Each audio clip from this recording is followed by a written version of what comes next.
Halo, selamat datang di channel Ruang Taktik. Di video kali ini kita akan analisis pertandingan Manchester United versus Real Betis. MU berhasil menang 4-1 atas peringkat 5 sementara La Liga, Real Betis. Meski nggak sampai menang 7 gol, MU tampil superior pada laga ini, mencatatkan 9 big chance atau peluang yang tinggal berhadapan dengan kiper. Bahkan total 25 shotnya berbanding jauh dengan 6 shot Real Betis yang menghasilkan 2,97 XG bagi MU, sedangkan Betis hanya 0,48 XG. Pasca kekalahan memalukan kemarin, MU pada laga ini nampak lebih terorganisir. Permasalahan pada laga versus Liverpool seperti nggak terkoneksinya tiap lini nggak terlihat pada laga ini. Hanya saja, MU bisa saja menang lebih besar jika 9 big chance tadi mampu dikonversi dengan baik.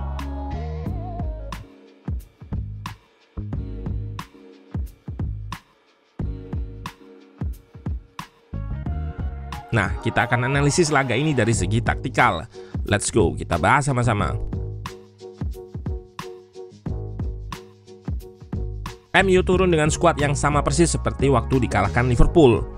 Ini menunjukkan sepak bola itu nggak linier. Skuad sama, bahkan musuh yang sama. Kalau tanding ulang belum tentu hasilnya akan sama. Perbedaan di susunan formasi hanya pada posisi di mana Bruno sekarang di pos di belakang striker yaitu Weghorst. Rashford diplot di sayap bersama Antony. Sedangkan Real Betis juga sama menggunakan formasi 4-2-3-1. Ayoze Perez diplot sebagai ujung tombak ditopang Juanmi, Henrique, serta Joaquin.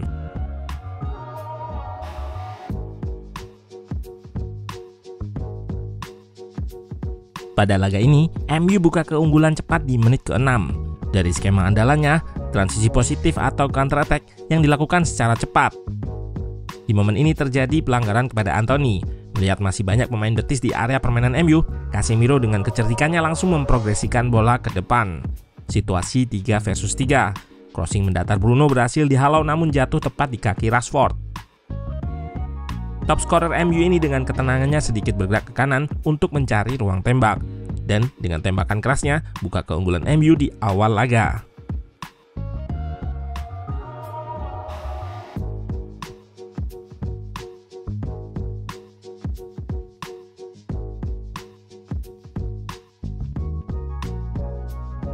Seperti biasanya, shape awal build up MU menggunakan kelebaran maksimal di lini pertama. Di tengah, Fred yang awalnya sebagai double pivot sedikit naik sejajar dengan Bruno di area nomor 8, meninggalkan Casemiro sebagai lone pivot. Salah satu improvement yang terlihat di laga ini dibandingkan versus Liverpool adalah MU bisa melakukan build up dengan skema yang lebih rapi. Saat Casemiro ditutup oleh block press Betis, di klip ini terlihat Dalot bergerak invert ke tengah. Selain untuk menambah jumlah pemain di tengah, pergerakan Dalot ini juga menarik gelandang terkuat Betis untuk mengikutinya dan membuka akses progresi langsung ke Antony di sisi sayap. Lalu diikuti oleh pergerakan underlap Dalot di area half space. Sering juga terjadi pertukaran posisi antara Dalot yang invert dengan Bruno yang melebar ke koridor sayap.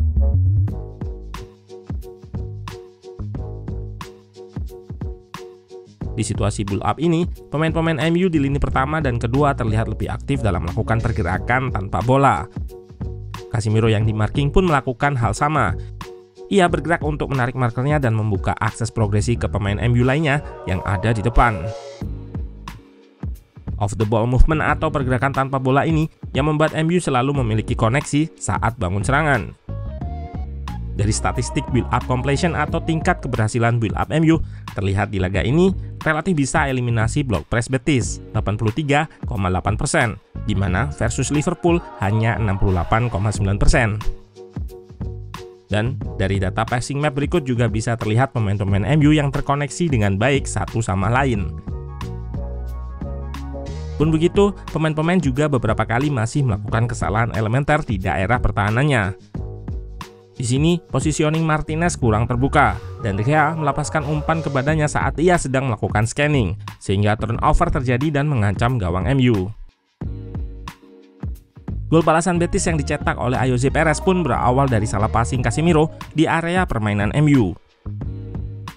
Backline yang belum reshape terekspos oleh Juanmi di sisi kanan.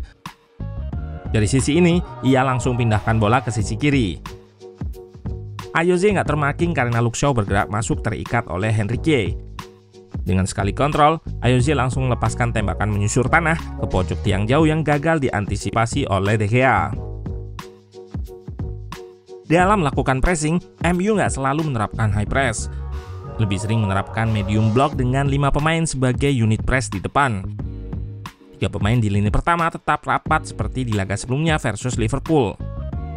Namun, bedanya kali ini, Antony lebih cepat untuk turun menutup fullback Betis sesaat setelah bola diarahkan ke area sayap. Low press MU ini cukup bisa membatasi build up Betis dan memaksa tim asuhan Manuel Pellegrini ini untuk langsung lepaskan bola ke depan. Di situasi long ball ini, back-back MU relatif bisa memenangkan duel udara. Namun yang jadi PR MU adalah respon mereka dalam memenangkan second ball. Di laga ini masih sering kalah dalam mengamankan bola second ball atau bola muntah. Pergerakan tanpa bola juga MU lakukan saat fase attacking di area pertahanan Betis. Terlihat di klip ini, Bruno bergerak untuk membuka ruang bagi Rashford menerima umpan dari Luke Shaw. Setelah lepaskan umpan pun, Luke Shaw langsung bergerak ekspos ruang di sisi kanan pertahanan Betis.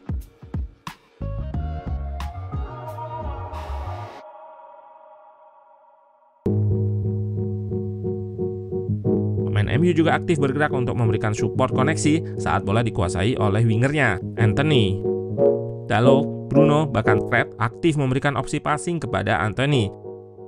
Sehingga winger MU itu nggak mudah terisolasi oleh pertahanan Betis yang menerapkan double cover.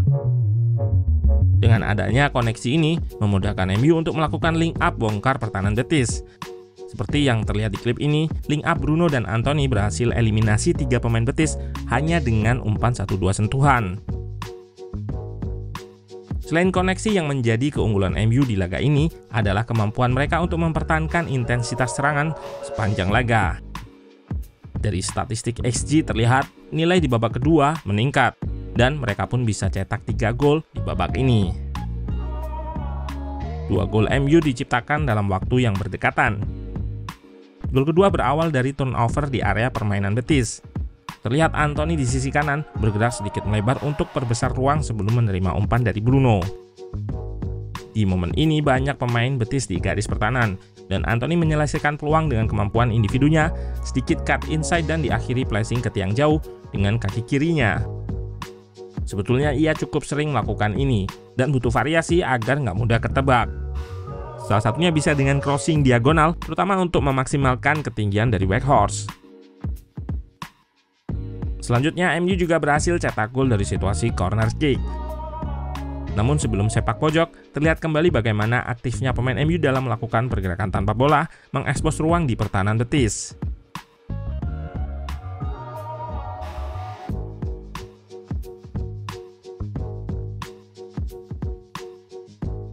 Jika dicermati, eksekusi corner kick MU ini cukup rapi.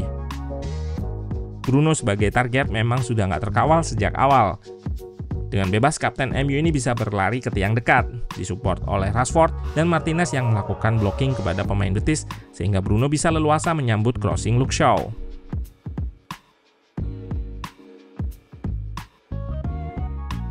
Unggul 2 gol nggak membuat MU mengendorkan intensitas serangan mereka.